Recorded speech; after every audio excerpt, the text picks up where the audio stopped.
Merci de nous rejoindre sur Canal Info News. Votre rubrique Au-delà des faits s'intéresse cette semaine à la polémique qui entoure le système libéral durement remis en cause, et cela suite à la dégradation de l'économie mondiale.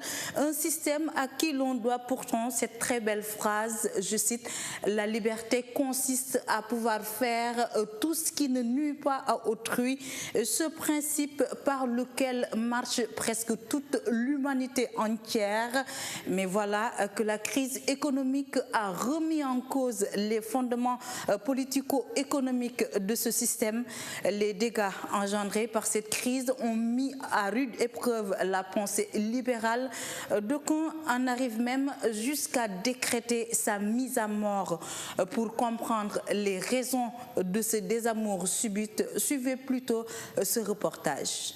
Il ne s'agit pas de dédouaner le libéralisme ni de le laver de tout soupçon, mais pour comprendre le bien fondé de ces critiques soulevées contre un tel système, il faudrait revisiter peut-être l'essence même du libéralisme. Le libéralisme dit deux choses essentielles et impérissables. La première, c'est que chaque individu jouit d'une dignité fondamentale et d'un ensemble de droits et libertés dont la protection mérite qu'on sacrifie même sa vie. La deuxième, c'est que chaque individu est un réservoir de talent dont l'éclosion ne doit pas être entravée par l'action de l'État ou toute autre action. Sur le premier point, le souvenir de cette dignité fondamentale chez l'homme fait qu'à l'échelle de l'histoire, aucun système qui est tenté de remettre en cause cela n'est réussi. Aucun. L'esclavage a été aboli. La colonisation a été vaincue. L'apartheid a été vaincu. Les plus grandes dictatures ont été vaincues. Et aujourd'hui, un noir venu d'Afrique est le président de la première puissance du monde. Le libéralisme est interpellé car au terme d'une étrange confusion, il est mis en accusation sur le chef des progrès qu'il impose. Bon, on peut prendre l'exemple de l'expansion économique, de la pacification des relations entre les nations, des gains de pouvoir d'achat, pour ne citer que cela. Et le débat ne pouvait mieux tomber, tant il est vrai que jamais un courant de pensée n'a été aussi injustement diabolisé. L'une des raisons principales qui pourrait justifier ces critiques faites au système libéral est sa proximité avec le capitalisme. Dans ce sens, il s'avère aujourd'hui nécessaire de marquer la barrière entre libéralisme et capitalisme, un système de marché dont les dérapages fragilisent son géniteur. Le libéralisme, depuis le début du XIXe siècle, c'est la couverture idéologique qui justifie le système capitaliste. Quand on parle du libéralisme, il faut faire la différence. Il faut voir si on pense au mode de production libéral, ça veut dire au mode de production capitaliste, parce que le libéralisme n'existe pas comme mode de production, c'est le capitalisme qui existe, ou bien si on fait appel à l'idéologie libérale, qui est le libéralisme. Il y a une distinction entre le libéralisme et le capitalisme. Ce n'est pas la même chose. Par exemple, aujourd'hui, la Chine est un pays capitaliste, mais ce n'est pas un pays libéral. Comprenez? Et si vous voulez, il y a, lorsque la crise que nous vivons est une crise capitaliste, elle est due à des actions capitalistes, c'est-à-dire à des excès de risque, de prise de risque, et à des excès aussi de recherche de profit. Quand on prend la notion d'équilibre, on voit que pour les capitalistes, par exemple, les capitalistes n'ont pas le sens de l'équilibre. Il faut gagner, il faut faire des gains n'importe comment et sur le court terme. Alors que les libéraux, par exemple, prônent le développement durable, prônent la protection des ressources naturelles, d'où même la notion de développement durable dont il est question actuellement a été prônée par les libéraux. Donc le débat, je crois qu'il faut le recadrer. Comment essayer de dire exactement aux gens ce que le libéralisme n'est pas, pour revenir ensuite définir exactement le libéralisme. Et je crois que quand on parvient à réussir cet exercice, je crois que le débat sera clos.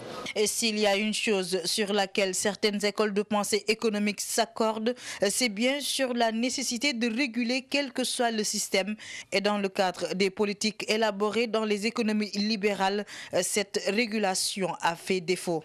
Grief qui aura pesé très lourdement dans cette dénonciation du système libéral. La liberté doit être encadrée par la responsabilité. Et la règle fondamentale du libéralisme, c'est précisément qu'on agit librement, on décide librement, mais on assume également la totalité des conséquences de ses actes. Et pour la première fois, on voit qu'on ne laissait pas les acteurs qui étaient responsables de cette faillite assumer tout seuls la responsabilité de leurs actes. Pourquoi? Parce que simplement, le faire aurait conduit à la destruction de l'économie mondiale du fait justement de la taille que ces acteurs ont pu atteindre à travers l'histoire. La crise financière doit avoir éprouvé durement le libéralisme pour la simple raison que c'est une crise qui demande beaucoup plus de régulation. On est sorti de cette crise avec un désir de régulation, avec une demande de régulation, avec une offre de régulation. Et je pense qu'à partir de ce moment-là, effectivement, c'est un peu une mise à l'épreuve du libéralisme. Le libéralisme, comme tout système, renferme un certain nombre de dysfonctionnements dans sa mise en œuvre et son suivi. Mais est-ce que cela justifie pour autant sa mise à mort, comme l'ont suggéré certains qui ont franchi le Rubicon en décrétant son déclin tout simplement? Non, la crise financière ne remet pas en cause ni la qualité ni la solidité des principes fondamentaux du libéralisme.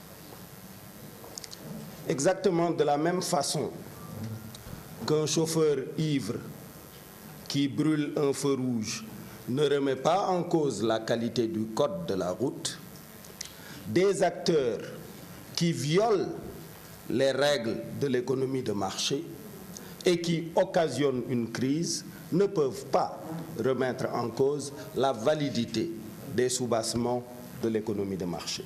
L'évocation de cette éventualité somme comme une demi-victoire pour le socialisme.